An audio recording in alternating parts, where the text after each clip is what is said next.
Independent ডিজিটালের নিয়মিত আয়োজন 10 minute শোয়ে স্বাগত। আমি তানভীর সোহেল আছি আপনাদের সঙ্গে। আমাদের সঙ্গে আজকে আলোচনায় অংশ নিচ্ছেন ইন্ডিপেন্ডেন্ট টেলিভিশনের জ্যেষ্ঠ প্রতিবেদক নূরে আলম পিন্টু। আমাদের আজকের আলোচনার বিষয় নতুন পেনশন স্কিম, শিক্ষকরা কেন এর বিরোধিতা করছেন। পিন্টু, বিশ্ববিদ্যালয়ের শিক্ষকরা নতুন পেনশন স্কিমের বিরোধিতায় আন্দোলনে নেমেছেন এবং তারা বড় ধরনের আন্দোলনের দিকে যাচ্ছেন, এটা এখন অনেকটাই পরিষ্কার, যেটা নিয়ে আপনি সারাদিনই নিউজ করেছেন। এই পেনশন স্কিমের মূল বিরোধিতার জায়গাটা তাদের কোথায়? গত মার্চ মাসে যখন এই সর্বজনীন পেনশন স্কিমের প্রত্যয় স্কিমের আওতায় স্বায়ত্তশাসিত স্বশাসিত প্রতিষ্ঠানগুলোকে আনার প্রজ্ঞাপন দিয়েছে অর্থ মন্ত্রণালয়, তারপর থেকে আমরা দেখি যে বিশ্ববিদ্যালয়ের শিক্ষকরা এর প্রতিবাদ জানিয়ে আসছে। যেহেতু বিশ্ববিদ্যালয়গুলো স্বায়ত্তশাসিত প্রতিষ্ঠান, তারাও এই প্রত্যয় স্কিমের আওতায় আসছে। তো বিশ্ববিদ্যালয়ের শিক্ষকরা যেটি বলছেন, আজকের থেকে তাদের একদম এটাকে আমি কঠোর কর্মসূচি বলবো, একদম কঠোর কর্মসূচিতে তারা চলে গিয়েছেন। লাগাতার তারা কর্মবিরতিতে যাচ্ছেন। এখন কবে তাদের দাবি মানা হবে, কবে শিক্ষা প্রতিষ্ঠান বিশ্ববিদ্যালয়গুলো স্বাভাবিক হবে, সেটা নিয়েও শিক্ষার্থীরা এক ধরনের অনিশ্চয়তায় আছে। তো শিক্ষকরা যে কারণে এটার বিরোধিতা করছেন, তারা বলছেন যে বর্তমানে যে পেনশন স্কিমটি রয়েছে সেখানে তারা এককালীন একজন অধ্যাপক অবসরে যাওয়ার পরে 65 বছর পরে সে এককালীন একটা অর্থ পায় এবং আনুষঙ্গিক এবং মাসে মাসে তারা একটা টাকা পায়। এখন জন্ম সনদ দিয়ে খোলো বিকাশ স্টুডেন্ট অ্যাকাউন্ট, নিজের বিকাশ নিজে কর। নতুন যে পেনশন স্কিম সেখানে এককালীন টাকার কোনো ব্যবস্থা রাখা হয়নি, আর মাসে মাসে তারা একটি টাকা পাবে 1,45,000 টাকার মতো, সামথিং এরকম, 1,24,000 থেকে 1,72,000 টাকার মধ্যে, তাদের 72,000 টাকার মধ্যে তারা একটি টাকা পাবে। আবার তারা এখন যে পেনশন স্কিমে আছে সেই পেনশন স্কিমে তাদের বেতন থেকে মাসে মাসে টাকা কাটা হয় না। আর নতুন যে প্রত্যয় স্কিম, সে প্রত্যয় স্কিমে তাদের বেতন থেকে মাসে মাসে একটা পার্সেন্টেজ কেটে রাখা হবে, যে টাকাটা পরে তাদেরকে পেনশন আকারে দেওয়া হবে। আরেকটি বিষয় হচ্ছে, এখন যে পেনশন স্কিম আছে সেই পেনশন স্কিমে যে পেনশন পাচ্ছে সে যেরকম মৃত্যুর আগ দিন পর্যন্ত পেনশন পায়, এবং নমিনি তার যে নমিনি থাকে তার স্ত্রী, সেই স্ত্রীও কিন্তু মৃত্যুর আগ দিন পর্যন্ত পেনশনের টাকাটা পায়। বাট এই প্রত্যয় স্কিমে নমিনি 75 বছর বয়স পর্যন্ত, এই ব্যক্তি যিনি পেনশনার ব্যক্তি তার 75 বছর বয়স পর্যন্ত না, যিনি ব্যক্তি সে মৃত্যুর আগ পর্যন্ত পাবে, কিন্তু নমিনি পাবে হচ্ছে 75 বছর বয়স পর্যন্ত। অর্থাৎ বেশিরভাগ ক্ষেত্রে আমরা দেখি নমিনি থাকে স্ত্রী, তো স্ত্রী পাবে হচ্ছে 75 বছর বয়স পর্যন্ত। সেই সঙ্গে বয়সের একটি বিষয়, আমরা জানি যে সরকারি বিশ্ববিদ্যালয়ে শিক্ষকরা 65 বছর পর্যন্ত চাকরি করেন, কর্মকর্তারা 62 পর্যন্ত চাকরি করেন। তো প্রত্যয় স্কিমে বলা আছে যে 60 বছর থেকে পেনশনের আওতায় তারা চলে আসবে। এখন এই বিষয়টিও তাদেরকে পরিষ্কার করা হয়নি যে তাদের কি তার চাকরির মেয়াদ 60 হচ্ছে নাকি 65 হচ্ছে। এটি নিয়েও এক ধরনের তারা কনফিউশনে আছে।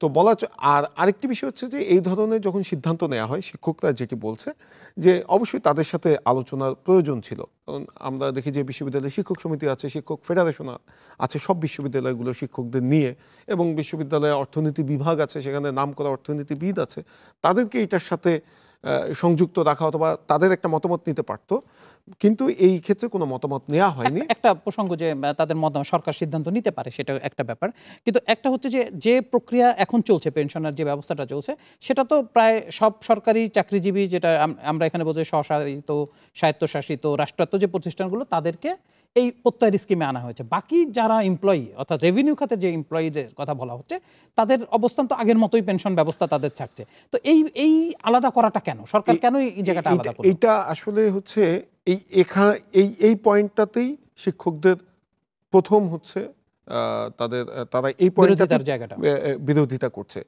এখন কিভাবে আপনার হচ্ছে এই বাজেট অধিবেশনে আবার আমাদের অর্থমন্ত্রী ঘোষণা করেছে যে সরকারি কর্মকর্তাদেরকেও সর্বজনীন স্কিমে আসতে হবে, যারা রেভিনিউ খাতে বেতন পাচ্ছে তাদেরটা শুরু হবে আগামী বছর থেকে। আচ্ছা, এবং তাদের জন্য আলাদা একটা স্কিম করা হচ্ছে, সেবক স্কিম।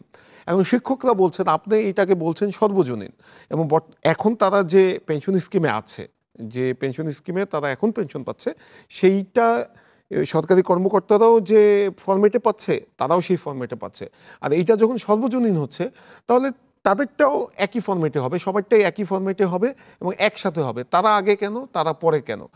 এর পেছনে আরেকটি কারণ হচ্ছে 2015 সালে আপনি হয়তো অবশ্যই আপনার খেয়াল আছে যে বেতন স্কেল নিয়ে শিক্ষকদের একটি বড় এই ধরনের একটা আন্দোলন হয়েছিল। বিশ্ববিদ্যালয়গুলো তখনও বন্ধ ছিল, পরে এটি একটি মীমাংসাতে এসেছে এবং তখন হচ্ছে আমি যতটুকু মনে করতে পারি তখন বোধহয় 8টি পদকে সুপার নিউমারি পদ করার একটা সিদ্ধান্ত ছিল। যেতে পারবেন না সেটা নিয়ে মেইনলি তাদের আন্দোলন ছিল। পরে গ্রেড 1টা করা হয়েছে প্রফেসর সিলেকশন গ্রেডে। আর আরেকটা তাদের ছিল যে তখন একটি সিদ্ধান্ত সরকার নিয়েছিল, শিক্ষকরা বলছে যে 8টি অথবা 14টি পদকে সুপার নিউমারি অধ্যাপক করার, কিন্তু সেটি এখন পর্যন্ত বাস্তবায়ন হয়নি। এই সব মিলিয়ে শিক্ষকরা বলছে যে আমরা এখন যাব, সরকারি কর্মকর্তা কর্মচারীরা পরে যাবে, এটা কেন? যদি হয় এটা সবার জন্য হবে, একসাথে হবে। কিন্তু এখানে তো একটা প্রশ্ন কিন্তু সরকারি কর্মকর্তা কর্মচারীদের দিক থেকে প্রায়ই আসে রেভিনিউ খাতের ক্ষেত্রে, সেটা হচ্ছে যে শিক্ষকরা তো শুধু একটা চাকরি করেন না। তারা তো শুধু যে যিনি ঢাকা বিশ্ববিদ্যালয় বা অন্যান্য বিশ্ববিদ্যালয়ে একজন শিক্ষক, সে বিভিন্ন জায়গায় চাকরি করেন, বিভিন্নভাবে সে চাকরি করেন, কিন্তু একজন সরকারি কর্মকর্তা তো শুধু একটা চাকরি তাকে করতে হয়, অন্য চাকরি করা যায় না। এই প্রসঙ্গটা তো আসে। তো সেখানে কেন ব্যালেন্স করা, শিক্ষকরা ব্যালেন্স করছেন না যে আমরা যারা এখানে চাকরি করি তো শুধু আমরা শুধু ঢাকা ইউনিভার্সিটি চাকরি করব, অন্য জায়গায় চাকরি করব না? সেই প্রসঙ্গে তো তারা আসছেন না। এইটা আসলে মানে এটা তো একটা সংকটের জায়গা। এখানে আমি আপনার সাথে একমত। আমরা যদি দেখি যে বিশ্ববিদ্যালয়ের শিক্ষকদের এই পয়েন্টটিতে সমালোচনা আছে। আপনি যদি দেখেন বিশ্ববিদ্যালয়ে অনেক শিক্ষক, বিশেষ করে কিছু কিছু বিভাগের শিক্ষকরা নিজ বিশ্ববিদ্যালয়ে ক্লাস বাদ দিয়ে তারা বেসরকারি বিশ্ববিদ্যালয়ে ক্লাস নেন, বাইরে কাজ করেন, যে নিজ বিশ্ববিদ্যালয়ে ক্লাস নেওয়ার সময়ও পান না। এটা কিন্তু আমরা নিজেরাও ভুক্তভোগী দেখেছি। এবং সান্ধ্যকালীন কোর্স যেটি, সেগুলো নিয়ে তারা বেশি ব্যস্ত থাকেন। এই সমালোচনা তো আছেই, এটা তো আসলে অস্বীকার করার কোনো উপায় নেই। তারপরে হচ্ছে বিশ্ববিদ্যালয়ের শিক্ষকদের যে কনসেপ্ট, আপনি নিজেও জানেন যে আপনি যেখানে পড়াশোনা করেছেন, আমিও সেখানে পড়াশোনা করেছি। তো এই বিশ্ববিদ্যালয়ের শিক্ষকরা আসলে স্বায়ত্তশাসিত। তাদেরকে এটা 73 সালে অধ্যাদেশ অনুযায়ী তাদেরকে এই স্বাধীনতা দেয়া হয়েছে, যে 4টি বিশ্ববিদ্যালয়কে এই স্বাধীনতা দেয়া হয়েছে। পরবর্তীতে ওই আদলেই বাকি বিশ্ববিদ্যালয়গুলো প্রতিষ্ঠিত হয়েছে। তো এই জায়গাটা তো সমালোচনার জায়গা রয়েছে, কিন্তু আবার সব শিক্ষকই তো করছেন তা না। এটা দেখা যাচ্ছে যে কিছু শিক্ষক করছেন, কিছু শিক্ষক করছেন না। ঠিক আছে, এটি একটা ব্যালেন্সে হয়তো আনা যেতে পারে বা ব্যালেন্সে আনা যেতে পারে। এখন পেনশনের যে জায়গাটাতে তারা আসছেন, যে তারা বলছেন যে অনেকগুলো জায়গায় এখানে ক্লিয়ার করা হয়নি, পরিষ্কার করা হয়নি। আবার সরকারের থেকে আপনি যেটা বললেন, এই তথ্যটা হয়তো আমরা ওভাবে শুনি নাই বা আলোচনা আসি না, যে আগামী বছর থেকে রেভিনিউ খাতের যারা আসবেন, অর্থাৎ যাবতীয় সমস্ত সরকারি কর্মকর্তা যারা আছেন, তাদের জন্য একই একটা ব্যবস্থা করা হবে। তাহলে কি বৈষম্য তো থাকছে না আসলে, শুধুমাত্র 1 বছরের একটা পার্থক্য, এছাড়া তো আর তেমন কোনো বৈষম্য দেখা যাচ্ছে না। শিক্ষকরা বলছেন যে শুধু 1 বছরের পার্থক্য, সেই সঙ্গে শিক্ষকদের জন্য করা হয়েছে প্রত্যয় স্কিম। আচ্ছা, আর ওইটা হবে সেবক স্কিম, সেটা হবে একটু অন্য ধরনের। সেটা এখন কোন ফরম্যাটে হবে সেটা তো এখনো নিশ্চিত করা হয়নি। তাদের দাবি হচ্ছে যে একই হতে হবে। শিক্ষকদের দাবি হচ্ছে আমরাও আগামী বছর থেকে তাহলে একই সাথে একই স্কিম আমরা যাব, যেহেতু বর্তমানে যে কাঠামো সেটা একই রকম, ওইটাও একই রকম হবে। এখানে আবার সরকারি কর্মকর্তাদেরও মানে অনেক সময় বলে থাকে যে আসলে বিশ্ববিদ্যালয়ের শিক্ষক অথবা বিচারপতিরা, বিশ্ববিদ্যালয়ের শিক্ষকরা 65 বছর, বিচারপতিরা 67 বছর চাকরি করতে পারছেন, কিন্তু সরকারি কর্মকর্তারা তো 59 বছর চাকরি করতে পারছেন। তো সব মিলিয়ে আসলে সরকারকে একটি পথ খুঁজতে হবে। কারণ হচ্ছে আমি মনে করি যে আপনার দেখেন এখন এই যে আজকে ঈদের ছুটির পরে এবং গ্রীষ্মকালীন ছুটির পরে আজকের থেকে বিশ্ববিদ্যালয়গুলো খুলেছে, কিন্তু প্রথম দিনই আজকে অনেক বিশ্ববিদ্যালয়ে অনেক বিভাগে নির্ধারিত পরীক্ষা ছিল, সেই পরীক্ষাগুলো বাতিল হয়ে গেছে। এবং আপনি ঢাকা বিশ্ববিদ্যালয়ে পড়েছেন, আমিও ঢাকা বিশ্ববিদ্যালয়ে পড়েছি, আমরা কিন্তু খুব কম সময় অনেক বড় আন্দোলনে আমরা দেখিনি যে গ্রন্থাগার বন্ধ থাকে। আজকে কিন্তু গ্রন্থাগারও বন্ধ, একদম সব বন্ধ। মানে এখানে শুধু শিক্ষক না, কর্মকর্তা কর্মচারী যারা আছে তারা সবাই। তার মানে হচ্ছে যে এই ধরনের আন্দোলন যদি লম্বা সময় চলতে থাকে, কারণ আপনি যেটা বলছিলেন যে এখন কোন পর্যন্ত কিন্তু সরকারের তরফ থেকে তাদের কোনো কিছুতে সাড়া দেওয়া হয়নি, অর্থাৎ গত 1 মাস ধরেই তো তারা এটা নিয়ে আলোচনা করছেন বা কথা বলছেন, শিক্ষামন্ত্রীর সঙ্গেও তারা এটা নিয়ে কথা বলছেন, তারা তাদের দিয়েছেন। তো যদি এটা লম্বা সময় হয়, তাহলে পড়াশোনা, সেশন জট পরীক্ষা তো আবারও একটা ধাক্কা খাবে, যেটা অনেক দিন ধরে কিন্তু শিক্ষা ব্যবস্থায় এই জিনিসটা, সেশন জটটা অনেকটা কমে আসছিল। এবার কিন্তু সেই দিকে যাওয়ার কোনো সম্ভাবনা আছে বলে মনে হচ্ছে? সেইটা তো একদম নিশ্চিত। যদি এটার যদি কোনো সমাধান না হয়, আপনি যদি 1 মাস যদি বিশ্ববিদ্যালয় বন্ধ থাকে অথবা এক সপ্তাহ যদি বন্ধ থাকে, এই পরীক্ষাগুলো তো পরে আবার কভার করতে হবে। আপনি অতিরিক্ত ক্লাস নিয়ে আপনি ক্লাসগুলো কভার করলেন, কিন্তু পরীক্ষা আপনি কিভাবে করবেন? পরীক্ষার তো আপনার হল তো নির্দিষ্ট। শিক্ষকরা কি বলছেন? শিক্ষকরা বলছেন যে তাদের দাবি পূরণ হলে তারা এই শিক্ষার্থীদের জন্য অতিরিক্ত ক্লাস নিয়ে তারা এই সংকটটি দূর করে দিবেন। আরেকটি বিষয় হচ্ছে, এখানে আরেকটা বিষয় ক্লিয়ার করে রাখি, এখন যে শিক্ষকরা আন্দোলন করছেন তারা কিন্তু এই স্কিমের আওতায় যাবেন না, আওতায় নাই তারা। আজকের পর থেকে যারা জয়েন করবে অথবা আজকের যারা, এটি তারা ক্লিয়ার করেছেন যে যারা নতুন আসছেন তাদের জন্য হচ্ছে এটি খারাপ হবে, তারা এখনকার তাদের অভিভাবক হিসেবে তারা মনে করেন যে সেটি হওয়া উচিত না। দ্বিতীয়, তারা আরেকটা কথা বলছেন যে মেধাবীরা তখন আর শিক্ষকতায় আসার আগ্রহ হারাতে পারেন, এমন একটা আশঙ্কার কথা তারা। এবং শিক্ষকরা বলছেন যে তাদের এই আন্দোলনটা মূলত শিক্ষার্থীদের জন্যই। এখন যারা শিক্ষার্থী তারাই তো শিক্ষক হবে, বিভিন্ন বিশ্ববিদ্যালয়ের শিক্ষক হবে, তাদের তো এখানে কোনো লাভ অথবা ক্ষতি নেই, কারণ তারা তো এখন যে পেনশন কাঠামো আছে সেই কাঠামোতে তারা আছে। এখন যেটি সংকটের জায়গা, শিক্ষকরা আরও একটি অভিযোগ করেছেন, যে অভিযোগটি আসলে মানে খুবই গুরুত্বে নেয়ার মতো, যে তারা তো প্রায় মার্চ মাস থেকে আন্দোলন করছেন, এর মধ্যে তারা প্রধানমন্ত্রীর সাথে দেখা করতে চেয়েছেন, কিন্তু সেই দেখা করার সুযোগ তারা পাননি, কারণ হচ্ছে তাদেরকে সময় দেওয়া হয়নি। এটি হচ্ছে আসলে প্রধানমন্ত্রী কার্যালয় থেকেই সময় দেওয়া হয়নি।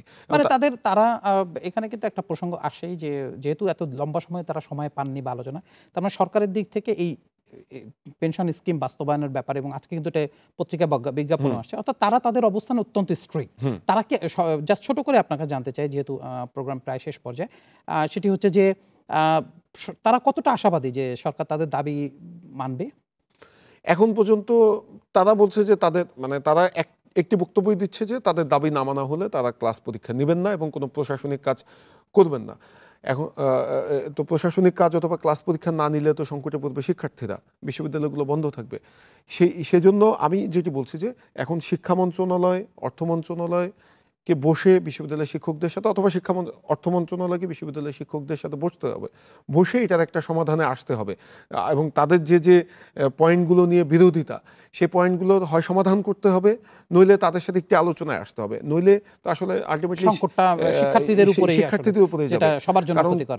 একে তো করোনার ক্ষতি কাটিয়ে আমরা খুব বেশি একটা দিন পার করতে পারিনি, এর মধ্যে যদি আবার এই বিশ্ববিদ্যালয়গুলো বন্ধ থাকে তাহলে তো সেশন জট আরও বাড়বে। একটু আমাদের শেষ করতে হবে, আর নিশ্চয়ই এটা নিয়ে আন্দোলন চলবে এবং আমরা আরও বেশি এটা নিয়ে আলোচনায় বসবো। আপনিও সংবাদ সংগ্রহ করতে থাকুন, নতুন কোনো ইস্যু পেলে আমরা নিশ্চয়ই আপনার কাছে আবারও ফিরে আসবো এই নিয়ে আলোচনার জন্য। দর্শক, এই ছিল এখনকার মতো আয়োজন। থাকুন ইন্ডিপেন্ডেন্ট ডিজিটালের সঙ্গে, থাকুন ইন্ডিপেন্ডেন্ট টেলিভিশনের সঙ্গে।